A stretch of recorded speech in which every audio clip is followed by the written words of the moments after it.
एक कवि ने कहा है, नजर बदली तो नजारे बदले, कश्ती ने बदला रुख तो किनारे बदले। हमारा प्रगति के प्रेरणा स्रोत श्रृंखला है। इसके माध्यम से हम ऐसे लोगों को यहाँ पर लाने का प्रयास कर रहे हैं जिन्होंने इस सकारात्मक नजरिए से जीवन में सफलताएं हासिल की हैं, जीवन को संतुष्टि के साथ जी रहे हैं। कोई भी कार्य हो, जब हम उसे लगन के साथ करते हैं और उसके प्रति हमारा नजरिया सकारात्मक रहता है तो हमें सफलता अवश्य मिलती है। यहाँ पर हम ऐसे लोगों को ला रहे हैं जिनको किसी ने बहुत नोटिस नहीं किया है, या जिनका आप कोई बहुत बड़े टीवी चैनल में या किसी न्यूज़पेपर में ऐसे कहीं नाम नहीं देखेंगे, किंतु अगर हम उनके बारे में जाने, उनसे चर्चा करें, तो हम उनसे बहुत कुछ सीख सकते हैं।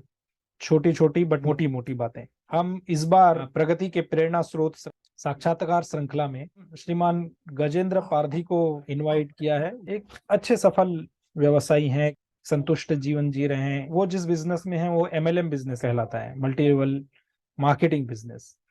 और मल्टी लेवल मार्केटिंग बिजनेस जो है उसके प्रति अगाध नकारात्मकता है लोगों में, कि कोई भी कार्य हो, छोटा या बड़ा नहीं होता, या अच्छा या बुरा नहीं होता, उसके प्रति तल्लीनता होना चाहिए, उसके प्रति समर्पण होना चाहिए और मेहनत करने की इच्छा होना चाहिए।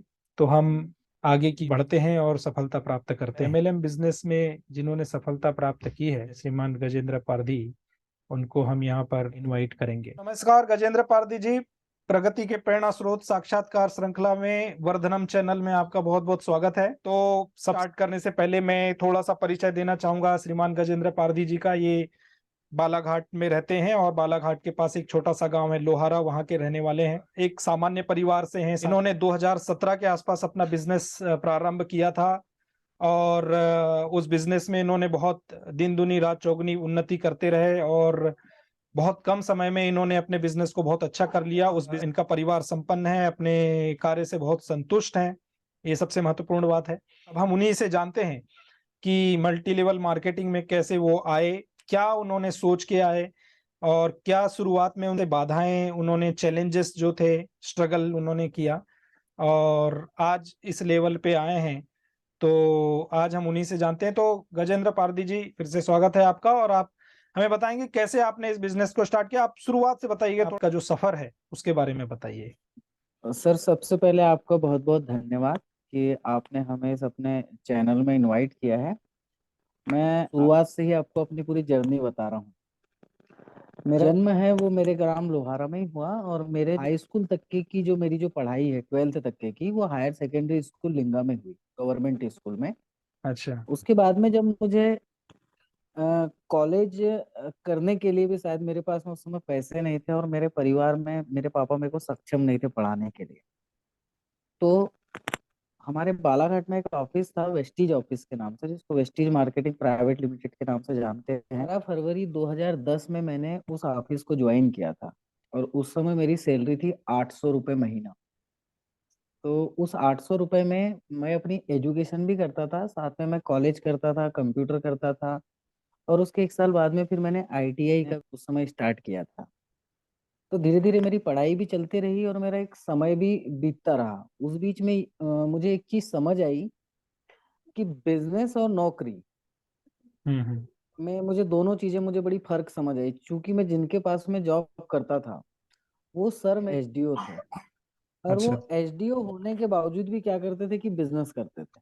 हम्म। तो और हमेशा नौकरी को एक समय कोसते रहते थे कि बोले मुझे समय नहीं मिलता, अपने परिवार के लिए समय नहीं निकाल सकता। तो वो बिजनेस करते थे, तो मैं उन्हीं के साथ में काम करता था। हम्म। सर, मैंने ऐसा है कि सन 2016 तक मैंने उस ऑफिस में मैंने जॉब करी, साथ में मेरा एजुकेशन वहां से कंप्लीट हुआ। उसके बाद में फिर ऐसी कुछ प्रॉब्लम आई कि प्रॉपर सैलरी नहीं मिल पाना, जितने मिलना चाहिए उतने नहीं मिल पाती थी। उस दौर पर फिर मैंने एक समय में जाकर एक डिसीजन लिया, जब तक कि मेरा एजुकेशन कंप्लीट हो गया था, कि वो एक मल्टी लेवल मार्केटिंग का बिजनेस था। तो मल्टी लेवल मार्केटिंग भी मुझे बहुत अच्छा लगा, क्योंकि उसमें हो ये रहा था कि हमारी कोई टांग खींचने वाला आदमी नहीं था वहां पर। कहीं ना कहीं लोग हमें सपोर्ट ही करते थे, मतलब। तो ये चीजें अच्छी लगी। एक साल का जब टाइम पीरियड, जब मैंने सन 2016 में उसे क्विट किया, तो सन 2016 से लेकर के फरवरी 2017 तक के मतलब मार्च 2016 में क्विट किया था। और फरवरी 2017 में फिर मैंने अपना खुद का बिजनेस स्टार्ट किया। उस हम्म। 1 साल के भीतर मैं रायपुर गया। वहां पर मैंने एक कंपनी ज्वाइन किया था, विन्या गॉर्सेस प्राइवेट लिमिटेड। उस कंपनी में मेरी 22,000 रुपये सैलरी थी और मुझे वेयर हाउस इंचार्ज की वहां पर नौकरी मिली। सर मैंने उसे 2 महीने किया और 2 महीने करने के बाद में फिर से वापस आ गया। और सपने ऐसे थे कि मुझे घर में ही रहना है, बाहर भी नहीं जाना है, और मुझे करना यहाँ पर ही और पैसे भी कमाना है। उस बीच में जब मेरे पास में इतना पैसा भी नहीं था कि मैं उस बिजनेस को स्टार्ट कर सकूं, कभी कुछ पैसे दोस्तों से लिए, कुछ रिश्तेदारों से लिए, कुछ पिताजी ने मदद कर दी। इस प्रकार से हमने की शुरुआत करी थी फरवरी 2017 में। और सर जिस समय अपन ने फरवरी 2017 में हमने जब अपने बिजनेस को स्टार्ट किया, तो ना मेरे पास में बाइक थी और ना ही मेरे पास में मेरा खुद का घर था। इस बिजनेस को करने में मुझे मेहनत बहुत लगी। हम्म। ऐसा था कि उस समय हमारी दुकान भरवेली में हुआ करती थी, क्योंकि हमारे पास में शहर का भी लाइसेंस नहीं था। तो इस वजह से हमने दुकान अपनी ग्रामीण स्तर पर अपन ने शुरुआत करी थी भरवेली में, एक छोटे रूप में। तो हमने उस बिजनेस को शुरुआत किया। हमें बहुत सारी कठिनाइयां गई, परेशानी गई। बारिश होती थी तो बाइक से जाना। फिर मैंने अपनी बाइक खरीदी, मैंने फाइनेंस करा के। उसमें मैंने 10,000 रुपये डाउन पेमेंट दिया था और उसके लिए फिर मैंने बाइक खरीदा था अपने जीवन में पहली गाड़ी, HF हम्म। डिलक्स। सर उस गाड़ी को मैंने 1 साल में इतनी चलाया कि उसको जब मैंने दूसरे साल में बेचा तो आधी कीमत में वो गाड़ी गई थी। 1 साल में उसके 2 बार उसके टायर चेंज हो गए थे। मतलब लोगों के घर घर सामान देना और भी सर्विसेज, जैसे ऑटो रिक्शे के लिए पैसे नहीं है तो अपनी बाइक पे ही सारा बोझा ढोना, ये सारे संघर्ष हमने अपने साथ में किया। बिजनेस को करने में मुझे बहुत मेहनत भी लगी और मैंने एक लगन के साथ में उस बिजनेस को आगे बढ़ाया। ऐसा था कि 4 महीने के अंदर में हमारा जो बिजनेस था, मध्य प्रदेश का ऐसा पहला ऑफिस था जो 4 महीनों में ब्रांच ऑफिस में कन्वर्ट हुआ था, हमारी ब्रांच। बहुत बड़ी बात है, मतलब बहुत अच्छी बात। हाँ जी, मध्य प्रदेश की हमारी पहली ब्रांच थी जो 4 महीने में डिस्ट्रिक्ट लेवल पे गई थी। और मुझे एक अवार्ड भी मिला था इंदौर में, हम्म। मेन ऑफ द DLCP का अवार्ड मिला था। और वो मैंने 4,000 लोगों के बीच में मैंने वो अवार्ड भी लिया था। तो मुझे बड़ी खुशी तब भी हुई कि मैंने बोला आज क्या मैंने बात कुछ किया और मुझे लोगों के बीच में इन सब चीजों को अच्छा लगा। तो सर उसके बाद में अपन करते गए, मेहनत करते गए। 1 साल बाद में हमारी दुकान बालाघाट शिफ्ट हो गई, शहर का लाइसेंस मिला। और तब तक के हमने जिस समय पे शुरुआत की थी तो मैं अकेला ही काम करता था। आज मेरे पास में ऐसा है कि 2 लड़के हैं।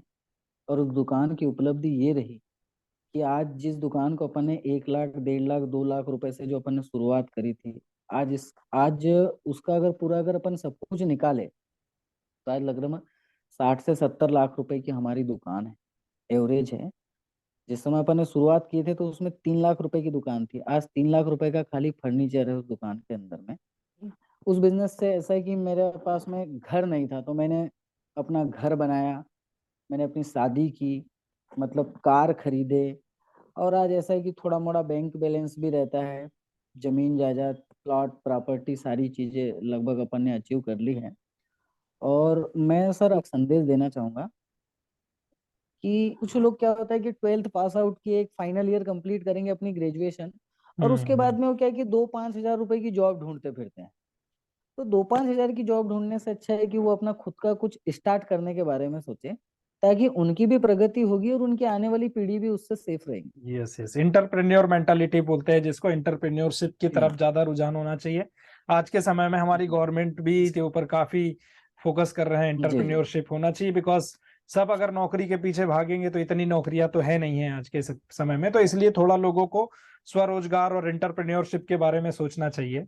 और सबसे महत्वपूर्ण बात यह है कि नजरिया हमारा सकारात्मक होना चाहिए, चाहे वो रोजगार हो या नौकरी हो। अगर हम नौकरी के दृष्टि क्षेत्र में भी जाना चाहते हैं तो हमारा नजरिया ऐसा होना चाहिए कि हम उसको हासिल करें जी और जी उसमें अच्छा कार्य करें। उसमें किसी प्रकार की मजबूरी या ये नहीं मिल रहा है या ये छोटा है या ये चीज अच्छी नहीं है, ये चीज बुरी है, अगर बिजनेस अच्छा नहीं है तो नौकरी है, नौकरी ठीक नहीं है तो बिजनेस है, ऐसा नजरिए से नहीं जाना चाहिए। चीज मैंने देखा है कि जी जो आप जिस बिजनेस में है उसको multi level marketing MLM business कहते हैं। और मैंने जो देखा है कि MLM जी बिजनेस जो है, चाहे किसी भी कंपनी का हो, लोगों का बहुत ही नकारात्मक दृष्टिकोण होता है उसके प्रति।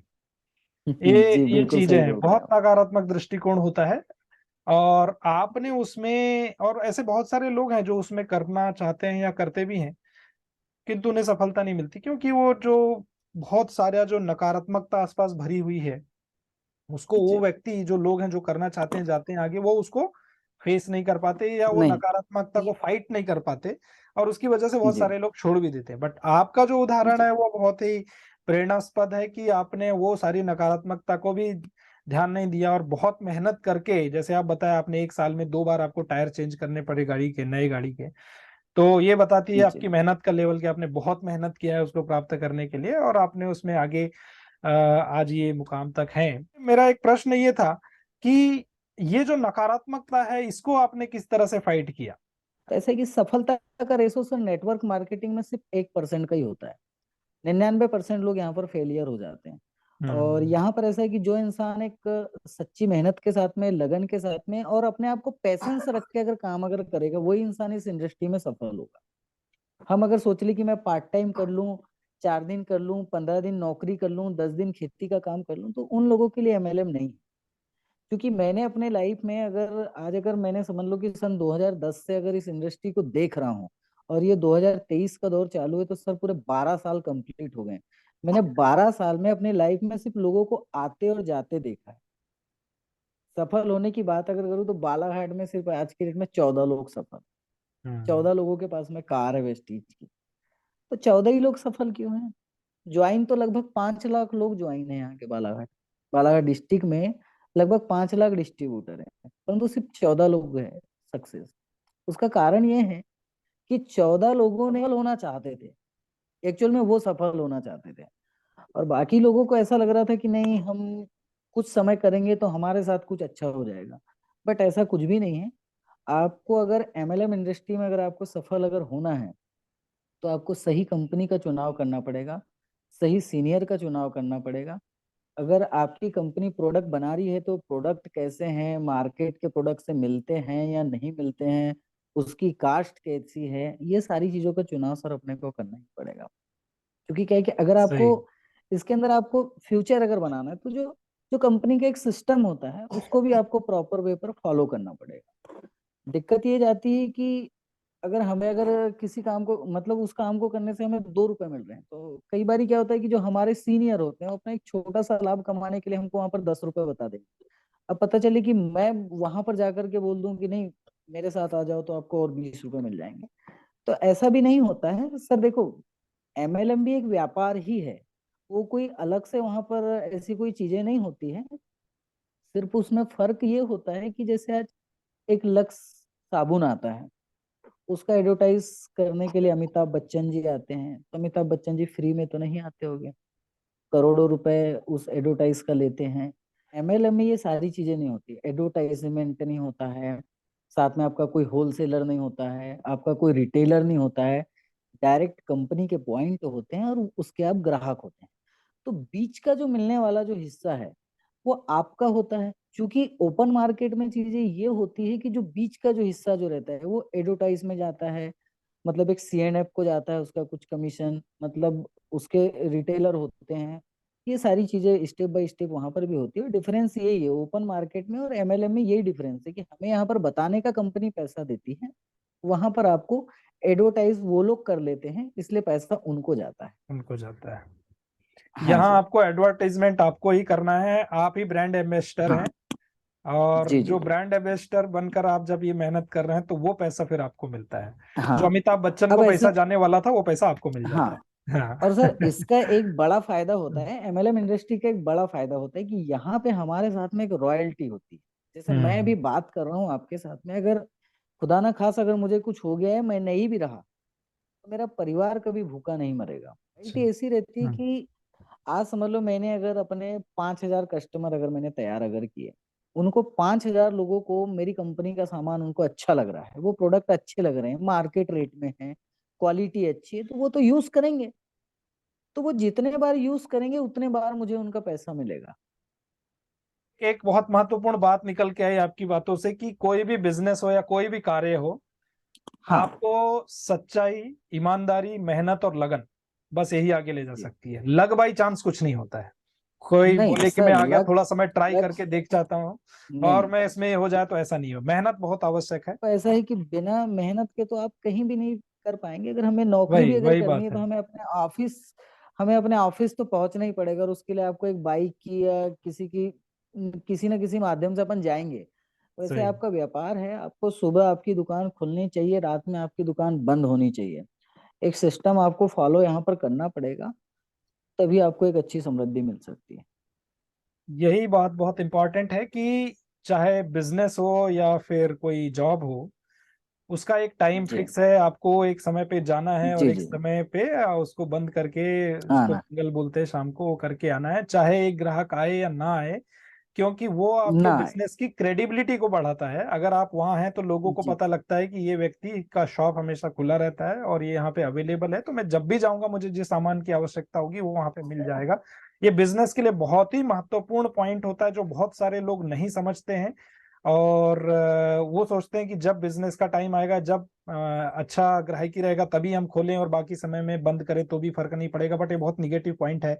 मैंने ये काफी लोगों में मैंने देखा है, ये इस तरह की जो मेंटलिटी है, वो ये जो बहुत ही घातक मेंटलिटी है बिजनेस के लिए विशेष तौर पे। तो जी वो नहीं हो तो आपकी क्रेडिबिलिटी मार्केट में बनी रहती है।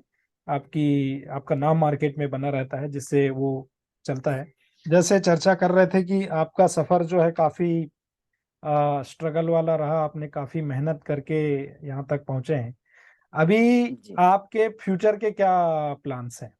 फ्यूचर के जो प्लान है वो मैन्युफैक्चरिंग के बारे में सोच रहे हैं कुछ, मतलब एक किसी बड़े प्रोजेक्ट को लेकर के काम करना है। किस तरह के और प्रोडक्ट्स आप वो बनाना चाहते हैं? सर प्रोडक्ट के बारे में ऐसा है, अभी हमारे पास में दो तीन ऑप्शन है, और वो दो हम्म। तीन ऑप्शन में अपने को चूज करना है। ये मार्च 2000 मतलब 23 का जो नया सत्र जो आएगा हमारा, अप्रैल अच्छा। 2023 में, इसमें आप हमें फिर से एक बार अपने चैनल में बुलाइए, हम आपको सारी चीजें जरूर जरूर, बताएंगे इसके हमारी बारे में। शुभकामनाएं हैं। क्योंकि सर हम फ्यूचर डिटेल में, आपसे नहीं पूछेंगे उसकी, क्योंकि ये अभी क्या कॉन्फिडेंशियल लेवल पे है, तो हम इसको रिवील हाँ नहीं हाँ करवाएंगे। बट हमारी शुभकामनाएं आपके साथ हैं कि आप उसमें सक्सेसफुल हो, और दो क्या, आप तो 200 और 2000 लोगों को रोजगार दें, ताकि जो जी बेरोजगारी है अभी युवाओं में वो भी दूर हो। और आप लोगों को इंटरप्रेन्योरशिप के लिए भी प्रेरित करें, अपना बिजनेस करने के लिए भी प्रेरित करें। तो सभी तरह से आप जी। समाज के उत्थान में आप अगर कंट्रीब्यूट करते हैं तो ये बहुत अच्छी बात है, बहुत बड़ी बात है और बहुत ही अप्रिशिएबल है। ये क्या संदेश देना चाहेंगे विशेष तौर पे युवाओं को कि इस तरह के नजरिए से आगे बढ़ें? आज हमारा जो जिला है या हमारा जो प्रदेश है, हमारे पास में कोई बड़ी इंडस्ट्री भी नहीं है कि अपन कहीं जॉब कर सके, या टेक्निकल तरीके से। खासकर अगर हम अपने बालाघाट जिले की युवाओं की बात अगर करें, तो हमारे पास में कोई इंडस्ट्री नहीं है। और फिर अगर आप व्यापार भी नहीं करना चाहते हो, हमारा जो जिला है वो कृषि प्रधान जिला है। तो ऑर्गेनिक खेती कर सकते हैं, या फिर टेक्निकल तरीके से अपन कृषि के क्षेत्र में भी एक अच्छा पैसा इंसान यहाँ पर कमा सकता है। हमसे अपन जैसे धान की खेतियां कर रहे हैं, तो धान की खेती में हमें कहीं ना कहीं थोड़े से प्रॉफिट जो है वो हमें कम होते हैं, तो हम उसको ऐसे कि बदल सकते हैं। में एक ठाकुर सर है हमारे, मतलब, तो उनने एक बार मुझे बताया थे कि बोले हमारे यहाँ पर, मैंने बोले 2 एकड़ जमीन में एलोवेरा लगाया था, तो बोले मुझे 2 एकड़ जमीन में बोले तकरीबन 9 लाख रुपए का प्रॉफिट हुआ था 1 साल के अंदर में। नया टेक्निक लाने की आवश्यकता है, कुछ नए टेक्निक्स जो जो पुराना चल रहा है, पुराने समय से जो ढर्रा चल रहा है कहना चाहिए, उसको जी जी बदलने की आवश्यकता है। थोड़ा सीखने बिल्कुल। और थोड़ा टेक्निकल और थोड़ा नॉलेज लेने की आवश्यकता है कि हम नया क्या कर सकते हैं। इनोवेटिव मेंटालिटी भी रहना चाहिए, कुछ नया करने की इच्छा रहना चाहिए, लगन रहना चाहिए। तो वो अगर हम करें तो जैसे आपने वो सर का एग्जांपल दिया, जिन्होंने एलोवेरा करके, थोड़े से जगह में एलोवेरा करके बहुत उन्होंने प्रॉफिट लिया, तो खेती में भी बहुत कुछ किया जा सकता है। तो ये एक बहुत बड़ा आपने एक पॉइंट यहाँ पे बताया है। तो सर एक्चुअल में हो क्या रहा है कि हम लोग क्या है कि पुरानी चीजों को खत्म कर रहे हैं, परंतु हम उसे अपडेट नहीं कर रहे हैं। और हमें एक चीज अपडेट समझ करने लेना की चाहिए जरूरत कि है। चीजों को समय के अनुसार हमें उसे अपडेट करते रहना चाहिए। वही चीजें हो यस। रही कि जैसे पहले क्या था कि जैसे सिर्फ धान तो धान, हम्म। परंतु क्या जिन किसानों ने आज उसे अपडेट किया है सर, उनकी प्रगति भी हुई है। ऐसे नहीं, मैं अपने यस यस। मामा जी का उदाहरण देता हूँ कि के पास में आज के डेट में 6-7 ट्रैक्टर है, जेसीबी है, खुद का इतना बड़ा कारोबार है घर में, है तो क्या खेती के ही मतलब खेती के ही भरोसे है ना। परंतु उनने अपने आप को बहुत ज्यादा अपडेट किया है, मतलब तरह तरह की फसलें लगाना, उससे प्रॉफिट कमाना, उसको देख करके वहां के जो कृषक जो थे, उनके भी मन में कहीं ना कहीं वहां के कृषक जागृत हुए, और उसके बाद में उन लोगों ने भी एक प्रयास किया, तो उन लोगों के भी प्रयास वहां पर सफल हो रहे हैं। उन्नति हो तो रही वहां है। पर कहीं ना कहीं, हाँ, वहां पर उन्नति भी हो रही है, और लोगों का जो खाली समय जो था वो भी उस चीजों में जा रहा है, और जिसके थ्रू उनकी तरक्की भी हो रही है वहां पर। हम्म। तो ऐसी चीजें आपकी हो रही इन है। बातों से मुझे एक और बहुत इम्पोर्टेंट पॉइंट है जो समझ में आ रहा है कि समाज में अ, सही मार्गदर्शक, सही लीडर्स की भी आवश्यकता है कि जो लोगों जी को सही बिल्कुल। दिशा निर्देश दे सकें। हम और ऐसे ही बिल्कुल। स्रोत जो है, प्रगति के ऐसे प्रेरणा स्रोत की जरूरत है समाज में। जैसे कि आपने आपके मामा जी का उदाहरण दिया, जिन्होंने कुछ नया कोई इनोवेशन लाया, अपने आप को टेक्निक्स को, एग्रीकल्चरल टेक्निक्स को अपग्रेड किया, और आज वो वहां पे एक बहुत ही बड़े प्रेरणा स्रोत हैं और लोगों को प्रेरणा दे रहे हैं। उनका देख के लोग सीख रहे हैं और उन्नति कर रहे हैं। तो समाज में ऐसे प्रेरणा स्रोत की बहुत जरूरत है, जो समाज को सही जी। दिशा निर्देश दे सकें और लोगों को सही रास्ते पे चला सके, और अपने साथ साथ सारे समाज की भी उन्नति कर सकें। गजेंद्र पारदी जी, आपका बहुत बहुत धन्यवाद। आपने आपका अमूल्य समय निकाला और आपके जो विचार यहाँ पर व्यक्त किए, और मुझे उम्मीद है कि ये बहुत सभी लोगों के लिए, जो भी इसे सुनेंगे, आपकी बातों से बहुत प्रेरणा लेंगे। और मैं एक बार फिर से यहाँ पे एक बार एम्फेसाइज करना चाहता हूँ कि हमारा उद्देश्य ये है, जो लोगों को सही मार्गदर्शन देना। हम किसी भी व्यवसाय, किसी भी जॉब या किसी चीज के विरुद्ध नहीं है। हम चाहते हैं कि सकारात्मक नजरिया हो। आप जो भी कर रहे हैं, जो भी करना चाहते हैं लाइफ में, उसके लिए आपके मन में एक सकारात्मक नजरिया हो। और अगर उसमें आपको किसी भी सहायता की, किसी प्रकार के मार्गदर्शन की जरूरत है, तो आपको मार्गदर्शक आपके आसपास ही बहुत सारे मिल जाएंगे।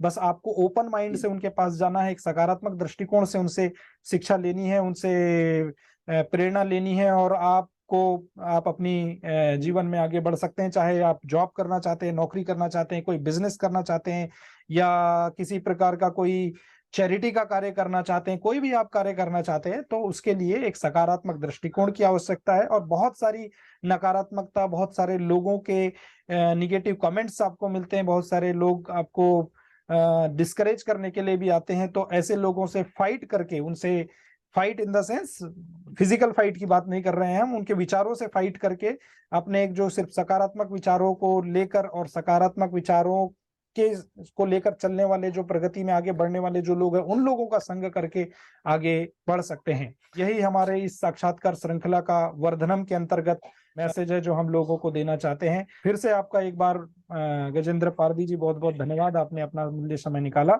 और हम यहीं विराम देते हैं हमारी इस एपिसोड को। नमस्कार सब।